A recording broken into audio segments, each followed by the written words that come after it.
Iya Bapak, nanti akan dioperasi oleh operasi. Ya. 214 Bapak. Siap Bapak. Iya Pak. 5 grosan ke bawah Bapak, untuk nelayan kecil Pak. Ya. Izin,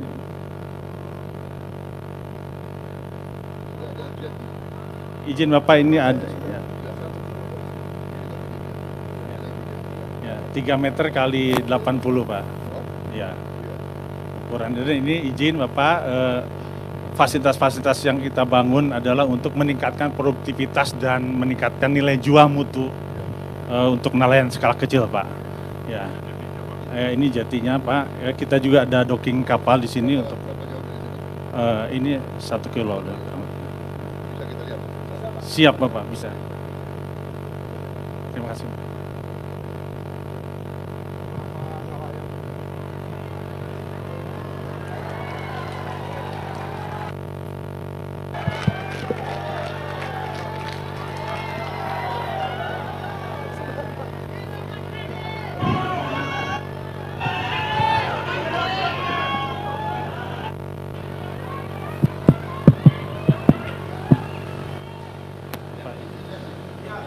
Biar nggak terlalu banyak biar Siap. Siap. Pak izin Pak, nanti dulu Pak, biar nanti dulu Pak ya.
Pak, di belakang sini.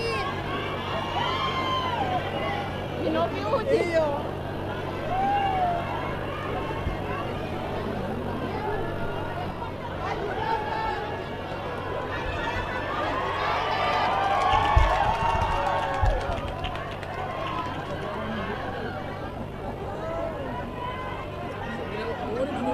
Duduk di muka, di muka, di muka.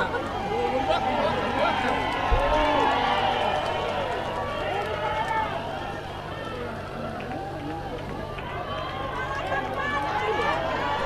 Ah, sini Pak. Ah.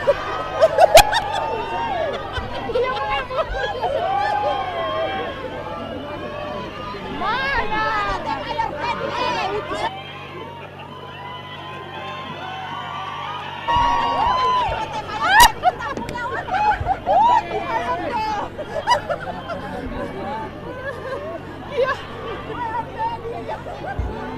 Sampai gini lalo. Kenapa dia lalo? Oh. Salah. Kata-kata sambutan.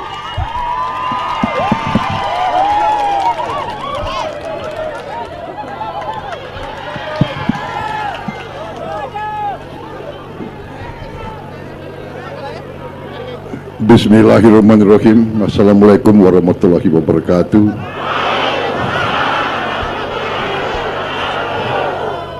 Salam sejahtera bagi kita sekalian.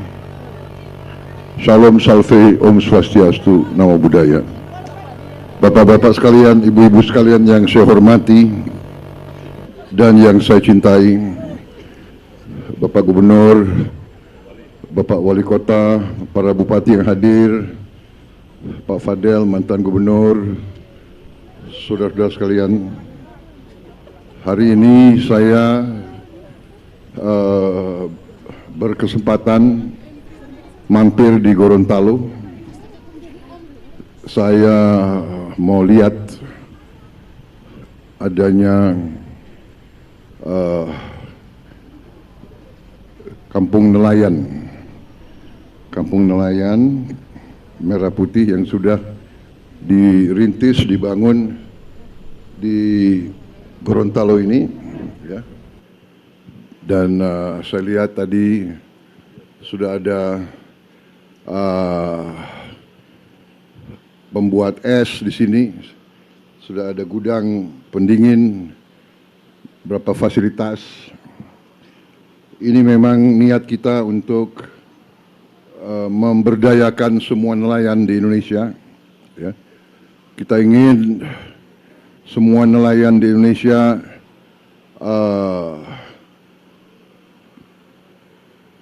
kehidupannya tambah baik, ya.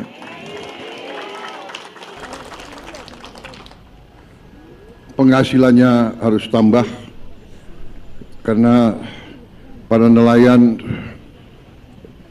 punya peran yang sangat penting dalam kehidupan bangsa kita. Para nelayan adalah menghasilkan protein, menghasilkan ikan. Ini sangat penting dan juga dunia sekarang sangat memerlukan ikan, protein.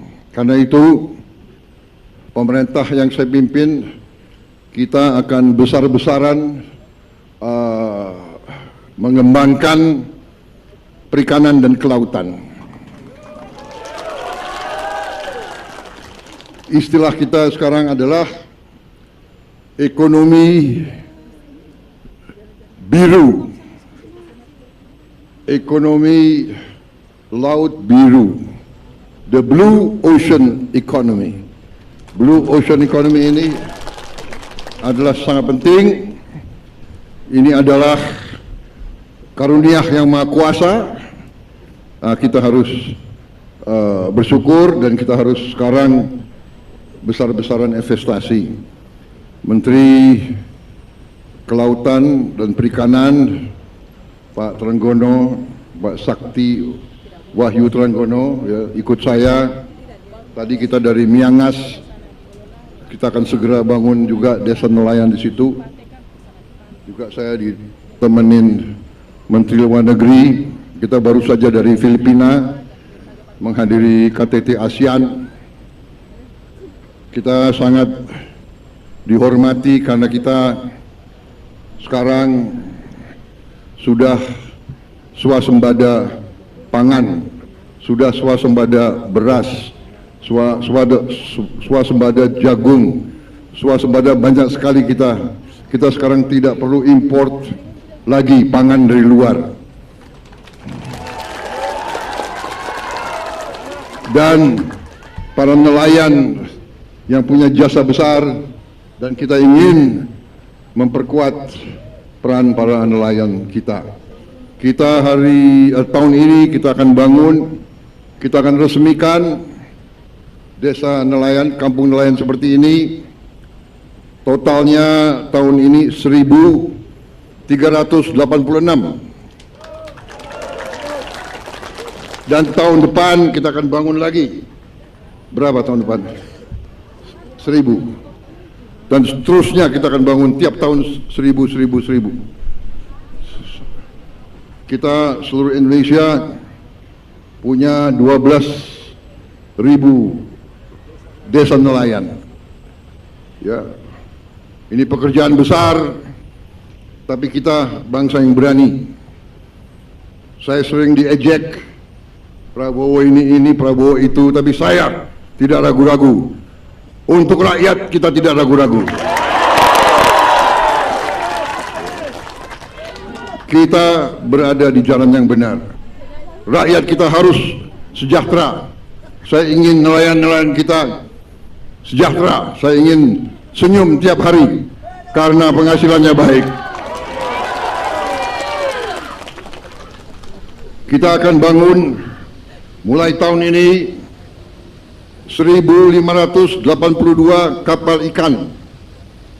Nanti kita akan bantu, kita akan bagi kapal-kapal itu. Nanti bapak-bapak nelayan dengan keluarganya bikin koperasi. Nanti akan diatur apakah 30 nelayan satu koperasi atau 30. Nanti kita beri kapal. Kapal ada yang kecil, ada yang menengah, dan ada yang kapal-kapal besar. Ya, kita ingin bukan kapal asing yang ambil ikan di laut kita. Kita ingin rakyat kita yang mengambil. Ya, terima kasih. Cukup ya dari saya? Cukup? Apa?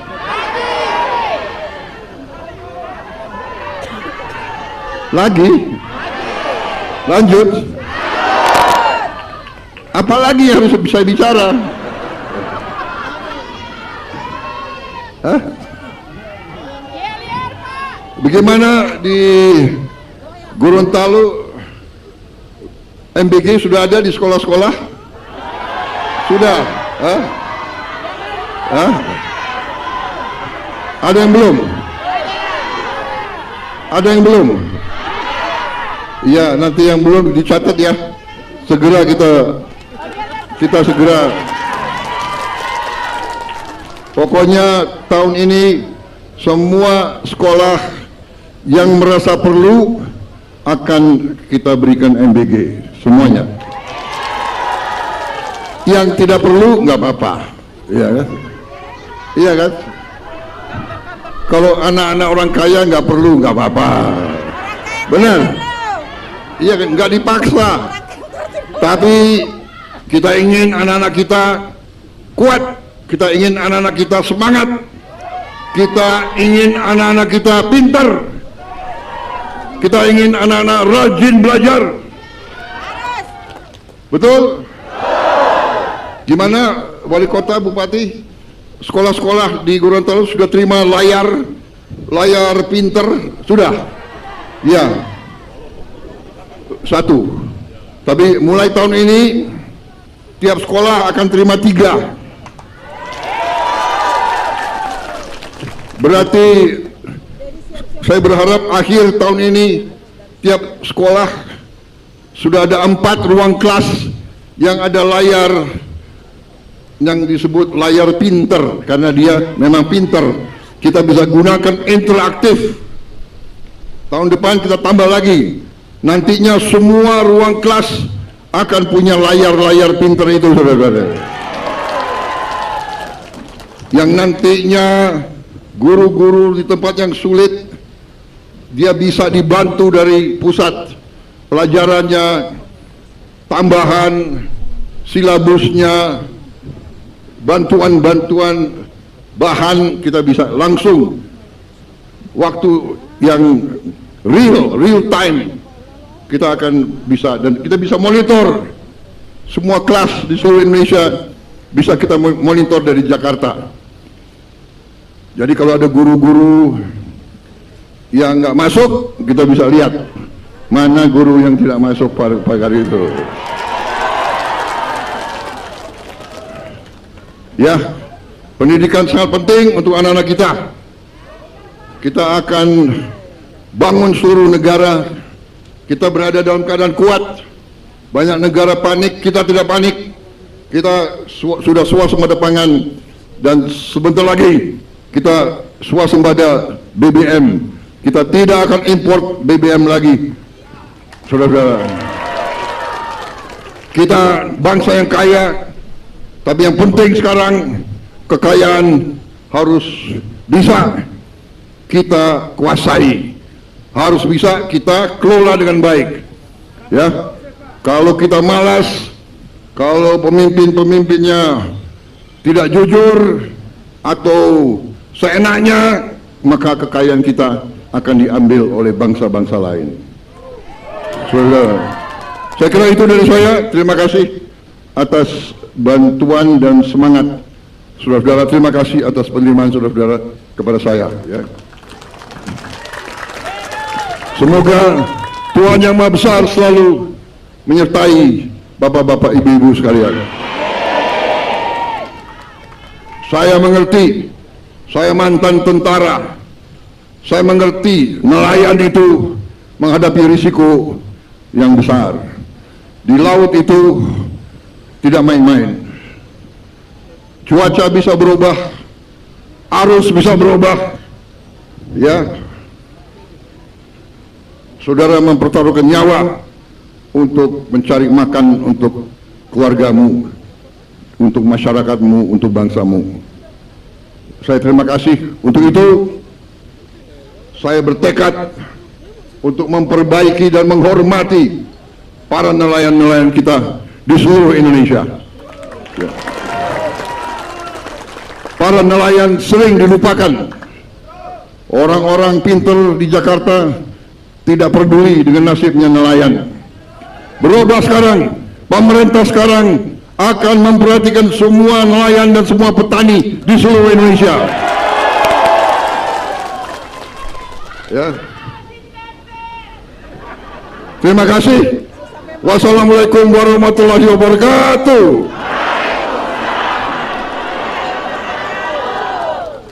Terima kasih. Sampai berjumpa kembali, ya.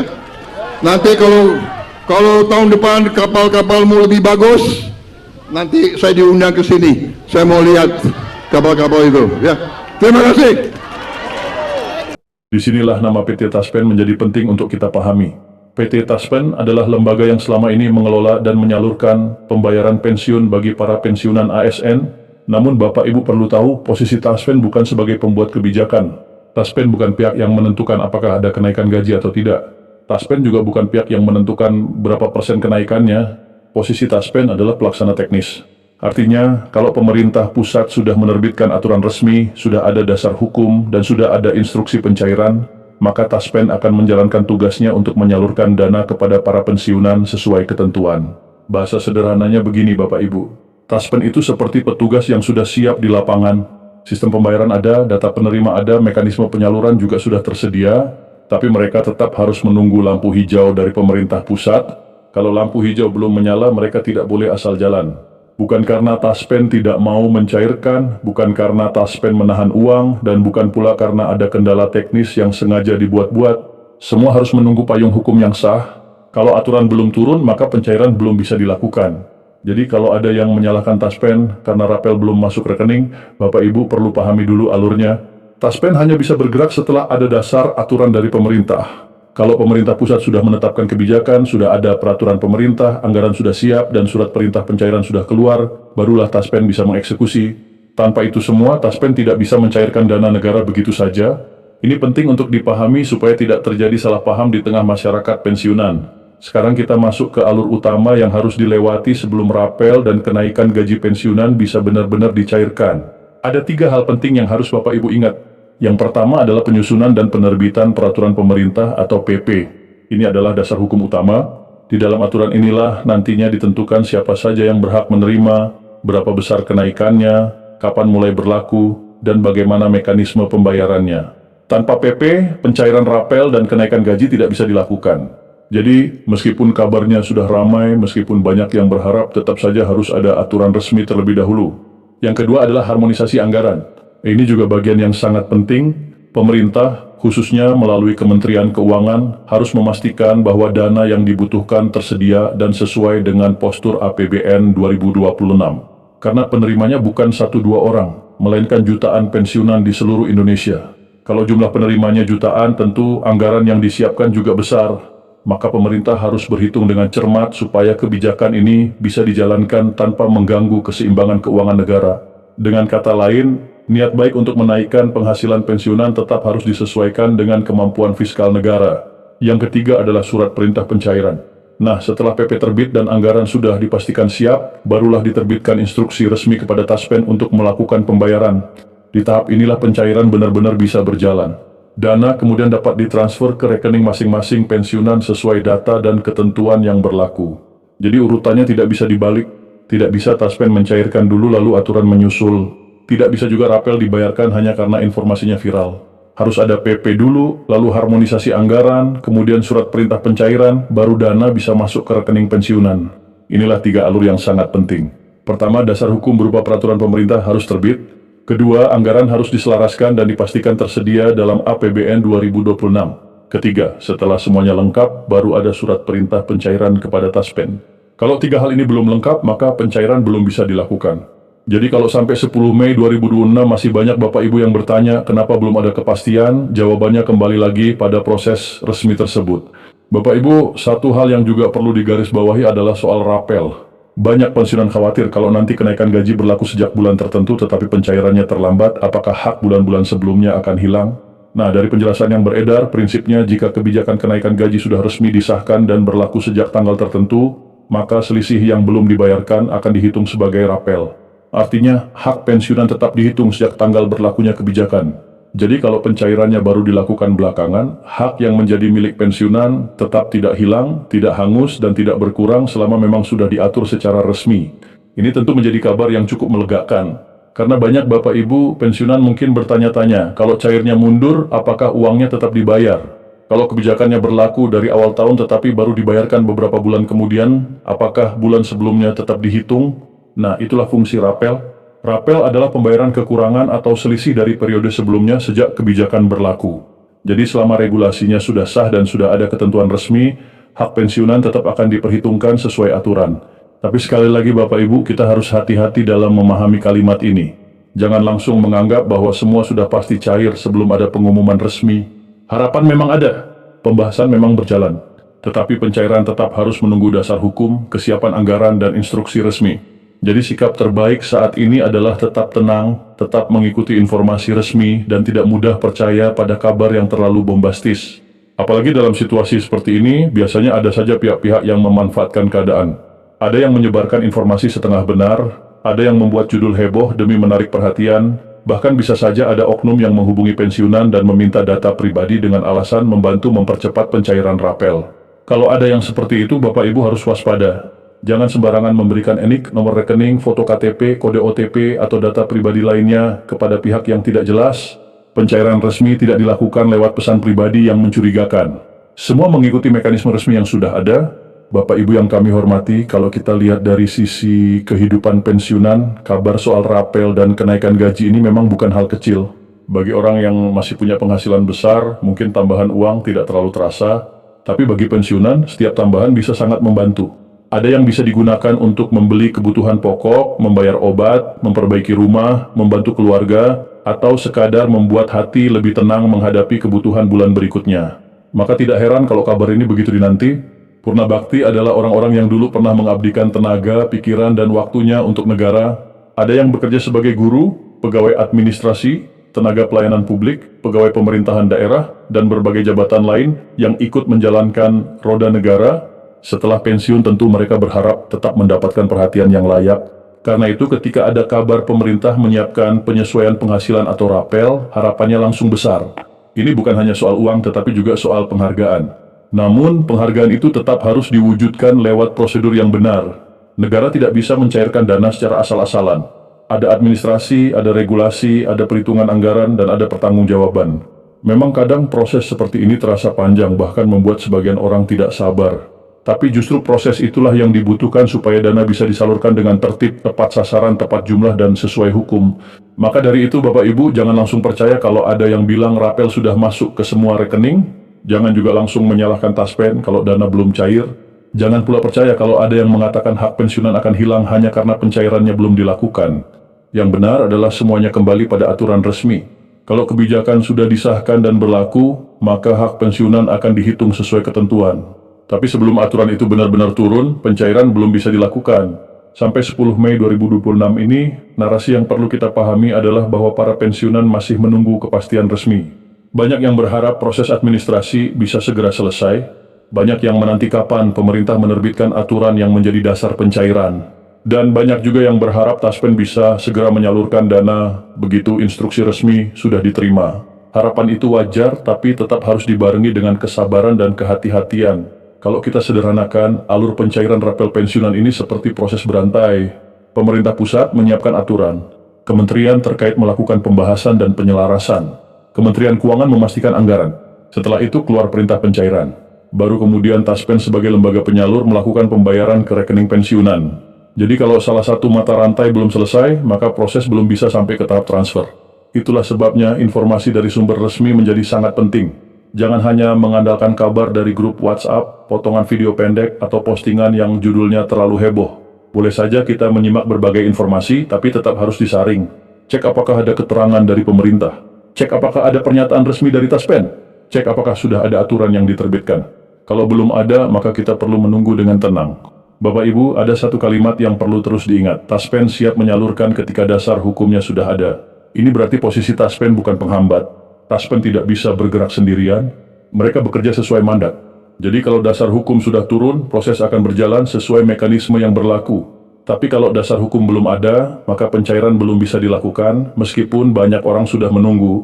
Di tengah situasi seperti ini, yang paling bijak adalah tetap mengikuti perkembangan dengan kepala dingin. Jangan mudah kecewa oleh kabar yang belum jelas. Jangan juga terlalu cepat bersorak sebelum ada kepastian. Kita boleh berharap, kita boleh berdoa, tapi kita juga harus tetap realistis bahwa semua kebijakan negara membutuhkan proses. Bagi Bapak Ibu pensiunan, kabar ini memang membawa angin segar. Namun, jangan sampai harapan ini dimanfaatkan oleh pihak yang tidak bertanggung jawab. Sekali lagi, jangan berikan data pribadi kepada siapapun yang mengaku bisa membantu pencairan. Jangan klik link sembarangan. Jangan percaya pada pesan yang mengatasnamakan lembaga tertentu kalau sumbernya tidak jelas. Kalau ada informasi resmi, biasanya akan diumumkan melalui kanal resmi pemerintah atau Taspen, bukan lewat pesan pribadi yang meminta data sensitif. Nah, kalau kita rangkum kembali, ada beberapa poin penting yang perlu Bapak Ibu simpan baik-baik. Pertama, kabar mengenai rapel dan kenaikan gaji pensiunan tahun 2026 memang sedang ramai dibahas dan menjadi perhatian jutaan Purna Bakti. Kedua, pencairan tidak bisa dilakukan tanpa dasar hukum resmi berupa peraturan pemerintah. Ketiga, anggaran harus dipastikan tersedia dan selaras dengan APBN 2026. Keempat, setelah dasar hukum dan anggaran siap, barulah diterbitkan surat perintah pencairan kepada Taspen. Kelima, Taspen hanya berperan sebagai pelaksana teknis, bukan pembuat kebijakan. Keenam, jika kebijakan sudah resmi berlaku, rapel akan dihitung sejak tanggal berlakunya sesuai ketentuan, sehingga hak pensiunan tidak hilang hanya karena pencairannya dilakukan belakangan. Ketujuh, para pensiunan harus tetap waspada terhadap kabar palsu dan permintaan data pribadi yang mencurigakan. Bapak Ibu yang kami hormati, tentu kita semua berharap proses ini bisa segera mendapat kepastian. Kita berharap pemerintah dapat segera menyelesaikan tahapan administrasi, menerbitkan aturan yang diperlukan, memastikan kesiapan anggaran, dan memberikan instruksi resmi kepada Taspen. Karena bagi jutaan pensiunan, kabar ini bukan hanya sekadar informasi. Ini menyangkut kebutuhan hidup sehari-hari. Ada yang menunggu untuk biaya berobat, ada yang berharap bisa membantu keluarga, ada yang ingin menambah kebutuhan rumah tangga, dan ada juga yang sekadar ingin merasa lebih lega dalam menjalani masa pensiun. Kita juga perlu memahami bahwa para pensiunan sudah memberikan pengabdian panjang kepada bangsa dan negara. Mereka layak mendapatkan perhatian yang baik. Karena itu, pembahasan mengenai rapel dan kenaikan gaji pensiunan selalu menjadi topik yang sensitif sekaligus penting. Sensitif karena menyangkut harapan banyak orang, penting karena berkaitan dengan kesejahteraan para purnabakti. Maka penyampaian informasinya pun harus hati-hati, jangan dilebih-lebihkan. Jangan dibuat seolah-olah sudah pasti cair kalau belum ada bukti resmi, dan jangan membuat pensiunan resah. Jadi untuk Bapak Ibu yang menonton video ini, pesan utamanya adalah tetap tenang, tetap sabar, dan tetap ikuti informasi resmi. Jangan panik kalau ada kabar yang berbeda-beda, jangan langsung percaya kalau ada yang bilang dana sudah cair tanpa bukti. Jangan juga mudah menyalahkan lembaga penyalur, pahami bahwa prosesnya memang harus mengikuti aturan negara. Kalau semuanya sudah lengkap, barulah pencairan bisa dilakukan.